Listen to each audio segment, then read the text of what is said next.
Okay.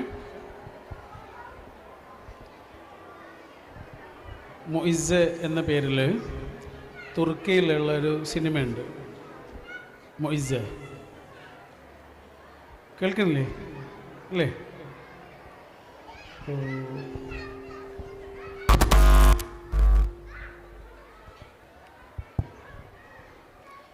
സിനിമയുടെ പേരെന്താ? മൊയ്സ്. മൊയ്സ് എന്ന് പറഞ്ഞാൽ ദ മിറക്കിൾ, അത്ഭുതം. അപ്പോൾ അത് ഒരു കുന്നിൻ്റെ മുകളിലുള്ള ഒരു ചെറിയ ഗ്രാമം. ആ ഗ്രാമത്തിലുള്ള ആളുകളൊന്നും വിദ്യാഭ്യാസം നേടിയിട്ടില്ല, കാരണം അവിടെ സ്കൂളൊന്നുമില്ല. അപ്പോൾ അവിടെ ഒരു ആളെ ഗവൺമെൻറ് ഒരു അധ്യാപകനായിട്ട് നിയമിച്ചു. അദ്ദേഹം ആ കുന്ന് കയറി കുറേ യാത്ര ചെയ്ത് ആ ഗ്രാമത്തിലെത്തി. അവിടെ അദ്ദേഹത്തിന് പഠിപ്പിക്കണമെങ്കിൽ ആദ്യം സ്കൂൾ ഉണ്ടാക്കണം, കാരണം അവിടെ സ്കൂളില്ല. അപ്പം അദ്ദേഹം ചെയ്യുന്നത് അവിടെയുള്ള ആളുകളെയൊക്കെ കൂട്ടിയിട്ട് ഒരു ചെറിയ സ്കൂൾ ഉണ്ടാക്കുകയാണ് ചെയ്യുന്നത്.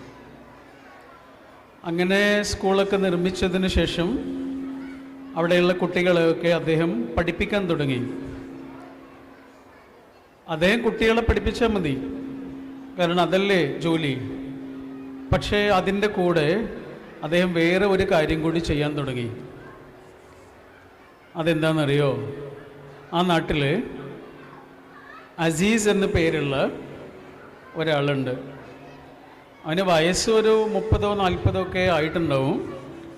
പക്ഷെ അവന് മനസ്സ് 3-4 ഒക്കെ വയസ്സേ ഉള്ളൂ. മനസ്സിപ്പോഴും 3-4 വയസ്സിൽ തങ്ങി നിൽക്കുന്ന ഒരു പാവം കുട്ടിയാണ് അസീസ്. പറഞ്ഞു ആ ഓക്കെ. അപ്പോൾ ഈ അസീസ് എല്ലാ ആളുകൾക്കും ഒരു പരിഹാസ കഥാപാത്രമാണ്. കുട്ടികളൊക്കെ അസീസിൻ്റെ പിന്നാലെ ഓടിയിട്ട് അസീസിനെ കല്ലെറിയും. എല്ലാ ആളുകളും അസീസിനെ ഇങ്ങനെ കളിയാക്കും. അസീസിനെ മനസ്സിലാക്കാൻ അവിടെ ആകെ ഉള്ളത് അസീസിൻ്റെ ഒരു കുതിര മാത്രമാണ്. അസീസിനൊരു കുതിരയുണ്ട്. ആ കുതിരയും കൊണ്ടാണ് നടക്കുക എപ്പോഴും. അസീസിന് സങ്കടം വരുമ്പോൾ കുതിരയുടെ കണ്ണ് നിറയും. അസീസിന് സന്തോഷമാകുമ്പോൾ കുതിരയ്ക്ക് സന്തോഷമാവും. അസീസിനെ മനസ്സിലാക്കാൻ ആ കുതിരയുടെ അത്ര വേറെ ആർക്കും കഴിഞ്ഞിട്ടില്ല. പക്ഷേ നമ്മുടെ ഈ മാഷില്ലേ, അങ്ങോട്ട് വന്ന മാഷില്ലേ, ആ മാഷ് കുട്ടികളെയൊക്കെ പഠിപ്പിച്ച് കുട്ടികൾ 4 മണിയാകുമ്പോൾ വീട്ടിലേക്ക് പോകും. പിന്നെയുള്ള സമയം മുഴുവനും മാഷ് അസീസിൻ്റെ കൂടെ എടുക്കും. മാഷ് അസീസിനെ സ്കൂളിലേക്ക് കൊണ്ടുവരും. എന്നിട്ട് അവനെ ഇങ്ങനെ പഠിപ്പിക്കും.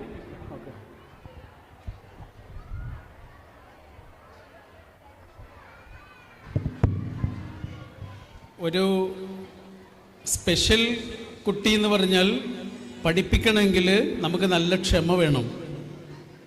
കാരണം ഇന്ന് പഠിപ്പിച്ചത് നാളെ മറന്നുപോകും. അസീസും അങ്ങനെ തന്നെയാണ്. ഇന്ന് പഠിപ്പിച്ചതൊക്കെ നാളെ മറന്നുപോകും. ബൈബിളിലും ഖുർആനിലും ഒരു കഥ പറയുന്നുണ്ട്, ഒരു പ്രവാചകൻ്റെ കഥ. യൂസുഫ് എന്നാണ് ഖുർആനിൽ പറയണത്, ബൈബിളിൽ ജോസഫ് എന്നാണ്. ആ ജോസഫിനെ ചേട്ടന്മാർ കൊണ്ടുപോയിട്ട് കിണറ്റിൽ വലിച്ചെറിഞ്ഞ് കൊല്ലാൻ വേണ്ടിയിട്ട്. എന്നിട്ട് ചെറിയ കുട്ടിയാണ്.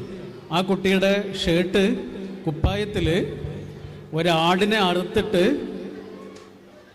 അറുത്തിട്ട് അതിൻ്റെ ചോര ആ കുട്ടിയുടെ കുപ്പായത്തിൽ തേച്ചിട്ട് വാപ്പയോട് ചെന്ന് പറഞ്ഞു, നമ്മുടെ കുട്ടിയെ ചെന്നായ പിടിച്ചു.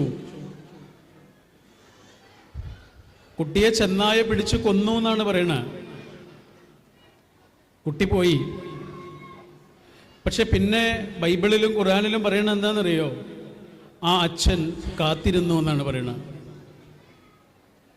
കരഞ്ഞ് കരഞ്ഞ് കണ്ണിനു താഴെ ഒരു ചാല് കീറി എന്നാണ് ബൈബിൾ പറയണ. ആ അച്ഛൻ എന്തിനാ കാത്തിരിക്കണേ? കാണാതായ കുട്ടിക്ക് വേണ്ടിയിട്ടല്ല, പിന്നെയോ മരിച്ചുപോയ കുട്ടിക്ക് വേണ്ടിയിട്ട്.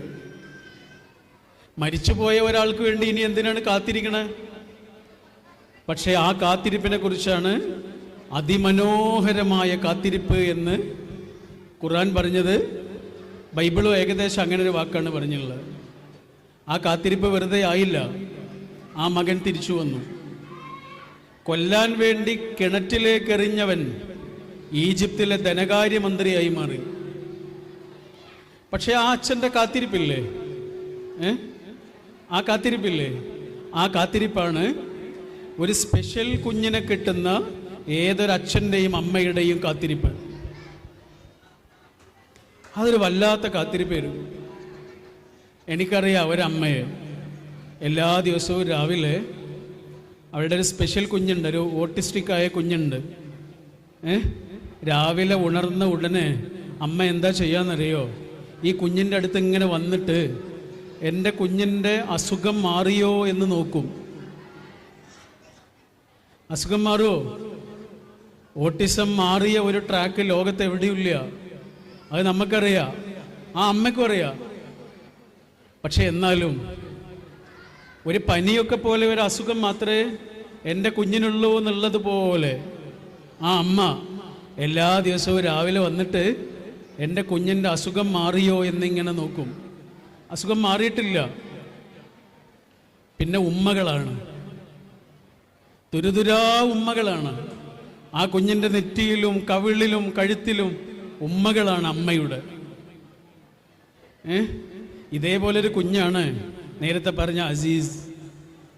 അപ്പം ആ അസീസിനെ ഇയാളിങ്ങനെ ശ്രദ്ധിക്കാൻ തുടങ്ങി. അസീസിനെ ഓരോന്നിങ്ങനെ പഠിപ്പിച്ചു കൊടുക്കാൻ തുടങ്ങി. ABC അങ്ങനെയൊക്കെ പഠിപ്പിച്ചു കൊടുക്കാൻ തുടങ്ങി. വീടിൻ്റെ ചിത്രം വരച്ചു കൊടുക്കാൻ തുടങ്ങി. അച്ഛൻ്റെയും അമ്മയുടെയും പേരെഴുതാൻ പഠിപ്പിക്കാൻ തുടങ്ങി. പക്ഷെ അസീസിന് അതൊന്നും കഴിയില്ല. എന്നാലും ഇയാളിങ്ങനെ ശ്രമിച്ചു. അസീസ് മാറാൻ തുടങ്ങി. ഒരു സ്നേഹം വന്ന് പൊതിഞ്ഞപ്പോൾ അസീസ് ഇങ്ങനെ മാറാൻ തുടങ്ങി. ഒരു ദിവസം രാത്രി അസീസിൻ്റെ വാപ്പയും ആ വാപ്പയുടെ ചങ്ങാതിയും ആ വഴിയിലൂടെ ഇങ്ങനെ നടന്നു പോവാ.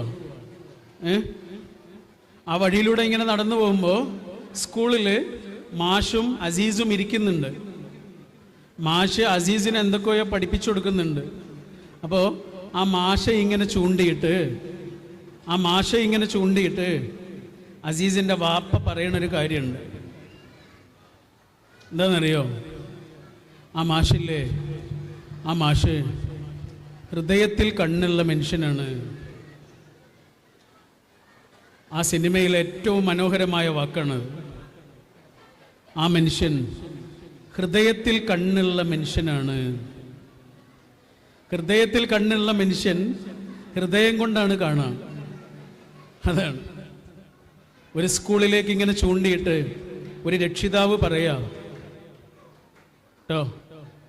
ഒരു സ്കൂളിലേക്ക് ചൂണ്ടിയിട്ട് ഒരു രക്ഷിതാവ് പറയാണ്, അവിടെയുള്ള മാഷന്മാരില്ലേ, ഹൃദയത്തിൽ കണ്ണുള്ള മാഷന്മാരാണ്.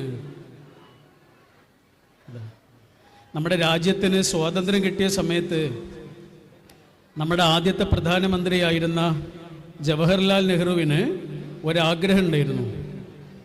എന്താണെന്നറിയോ? നമ്മുടെ നാട്ടിൽ ഒരു കാറിൻ്റെ ഫാക്ടറി തുടങ്ങണം എന്നുള്ള, കാർ ഫാക്ടറി. അപ്പം അന്ന് മഹാത്മാഗാന്ധി ജീവിച്ചിരിക്കുന്നുണ്ട്.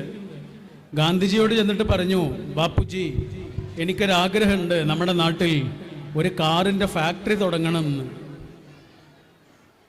ഗാന്ധിജി ഇങ്ങനെ ആലോചിച്ചിട്ട് പറഞ്ഞു, അത് വേണ്ട, നമ്മുടെ നാട്ടിൽ കൂടുതൽ ആളുകളും കാൽനടയാത്രക്കാരാ, ഒരു കാറൊന്നും ഉപയോഗിക്കുന്ന ആൾക്കാരല്ല.